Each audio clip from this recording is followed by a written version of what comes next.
Well, hi students, and welcome to week 14 of BCIS 1110. I hope you're doing well. I know we're all kind of anxious for a lot of things to be over.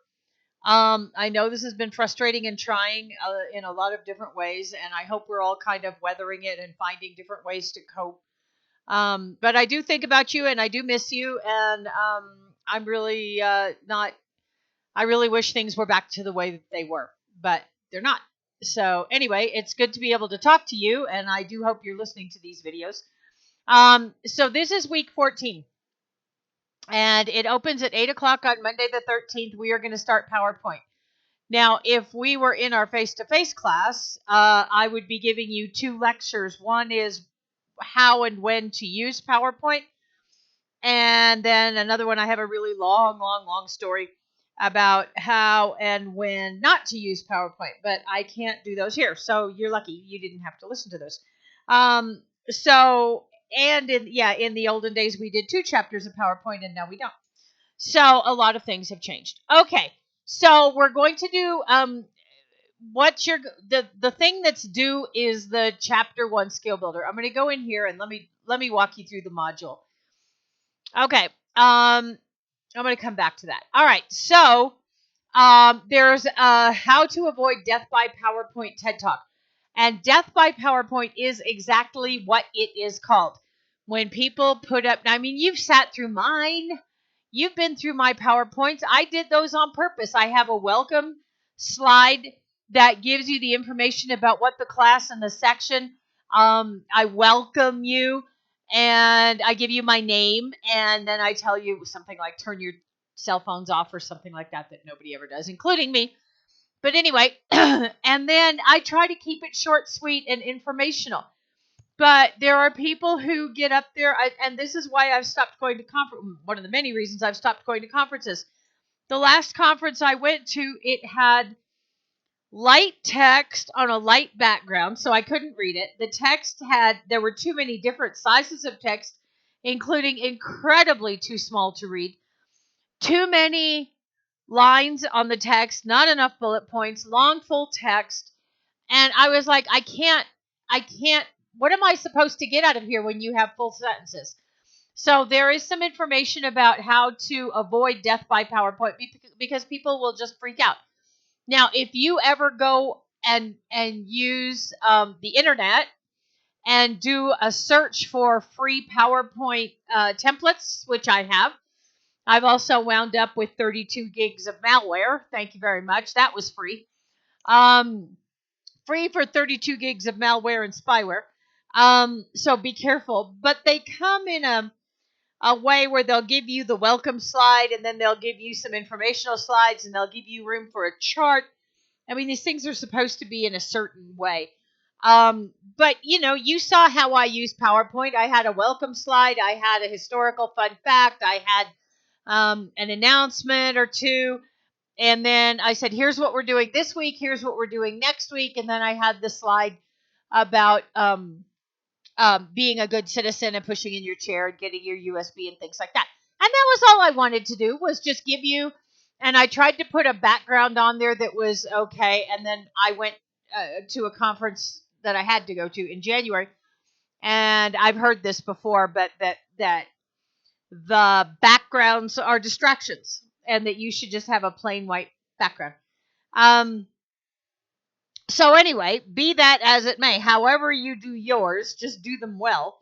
So there's information on this TED Talk about death by PowerPoint, and then there's a funny PowerPoint video about life after death using PowerPoint. So how to avoid death and then life after death. Okay, and then these are the step-by-step instructions on how to do the skill builder. And this is the only skill builder that you're doing. There's just this one, and then next week we have the exam. So make sure that and I'm sure if you're watching this, you're really smart. So when we did Word and Excel, there were 13 steps, save and, download and save and submit. So you really had only 11 things to do after that. But this has a whole lot more. This has 18, so you have 16 things. So it's really important to watch watch all of these step-by-step instructions on how to do things, because there are a lot of really, really interesting things you can do in PowerPoint. And when I wound up taking this class a couple of years ago, and I taught it for 6 years, and I didn't even do the skill builder. And then when I had to do it for the class, I went, holy cow, I didn't know about that. So it is worth getting involved in. It is worth learning what to do. So please watch all of those, and then do the skill builder, which is in my IT lab. Excuse me. All right. There is an optional practice review for the file management exam. If you remember back to week 2, when we started file management, when we had that holiday, Martin Luther King Day, and then we had class on Wednesday, and we talked about file management. You were supposed to do all those folders and everything. So this is a practice. Okay, so this is optional. You will not submit anything. You will not get a grade for this, but you should practice this because there will be an exam next week. Okay, so you're going to get the zipped folder, and then you get the instructions, and then you get the solution. Okay, let me show you what it looks like. So remember this, where you have all these, this is where it shows the hierarchy, and it shows you all the things that you're going to do. So you're going to create all the folders, and then you're going to move and copy and things like that. So make sure that you do that. All right. The PowerPoint exam review and I believe the file management exam review are open until 10 o'clock on Thursday the 23rd. Okay. Please don't wait till the last minute. You know what will happen. If you say, oh, excuse me, I'll practice until Thursday night. I will diligently go in all day, every day, and practice for the file management exam and the exam review. And then I will do it on Friday the 24th. And that is the day something is going to go wrong. You know it. You've seen movies and TV shows. Smart students like you will do these practices several times, get ready, and then don't wait till the last minute. I'm trying to be as helpful as I can, but I really don't want to. I don't know what everybody's situation is, and I'm trying to leave things open, but please don't wait till the last minute, because I cannot open those things back up. I have to post final grades over the weekend of the 25th, and I don't have that kind of time to open it and wait for somebody to take it and still get the grades in, because I'll get in trouble if I don't have my grades in time. So what you have to do this week is watch these 2 videos, do the skill builder, and then practice for the exam review. You're going to see the My IT Lab exam review is also in My IT Lab. So you have the skill builder and 2 exam reviews to do. Okay? Now, shameless plug. That's what's going on right here. All right. So I'm putting the video for this right here. And I'm calling this my shameless plug. I have 3 classes that are scheduled to run in summer during intersession, which is April 27th to May 17th. And I would love to have students in there. I would love for these classes to run. The classes are about continuous quality improvement. And so what they are is about what is quality, what do you think it is, what do other people think it is, how do you use it? It's not just for business, but you use it in your personal life, how to do things better in your personal life. I've had people apply the concepts, like the homework that they have to do, go find something.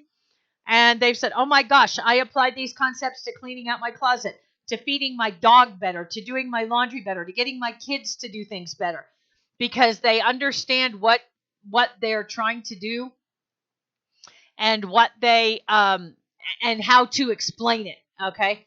So there are 3 classes. They're all run exactly the same way. They just have different content. So the first one is called Intro to Continuous Quality Improvement, and Fundamentals of Continuous Quality Improvement is the second one. And here are the CRNs if you would like to take them. I will tell you, these classes are basically a discussion and an assignment each week, each module. There are 5 modules. So it's basically an assignment and a discussion in each one. There is an opening journal where you just kind of, well, what are you doing coming into class? And then there's a closing journal where I expect you to know some of the concepts that we went over. So the class requires some writing, quite a bit, in fact, because it's all assignments and discussions.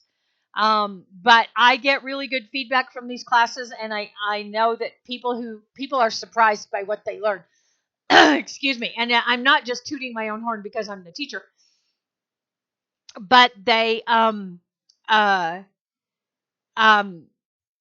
get really good feedback, and people are really, really astounded when they come out of them.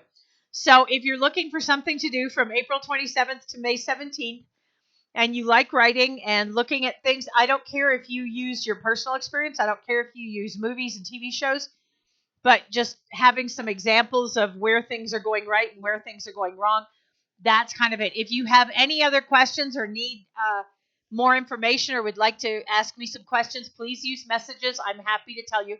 Quality Tools is run the same way, but it is slightly different in that Quality Tools are charts and graphs and it's actual homework. So I will give you data, or you can create your own data and you create a chart. So one is a fishbone diagram, one is a histogram, one is a check sheet. So I give you all that information. I give you everything, and then I give you some data or tell you you can go do your own. And you just give me some numbers or some thoughts and you plug it in. As I said, if you would like more information about it, please let me know through messages. If you have people that need business classes, these are business administration classes, but anybody can take them. You can take 1, 2, or all 3. They do not build on each other. They are completely independent classes. So give that some thought, and if you would like to take them, or if you have questions, let me know. And if you want to, go ahead and register. I would love to see these classes run in an intersession. And then I'm going to put this video. Whoops, I'm going to put this video right here. Okay, that's what's going on this week. I hope you are well. I hope you are happy. I hope you're not getting cabin fever. Just clean out your sock and underwear drawer. Stay positive and just really take care of yourselves and take care of others, and just realize these are unusual times and we're going to get through them together. So have a great week, and the next video is next week, and it closes on Friday the 24th. So make sure you get this work done on time and stay well. Bye-bye.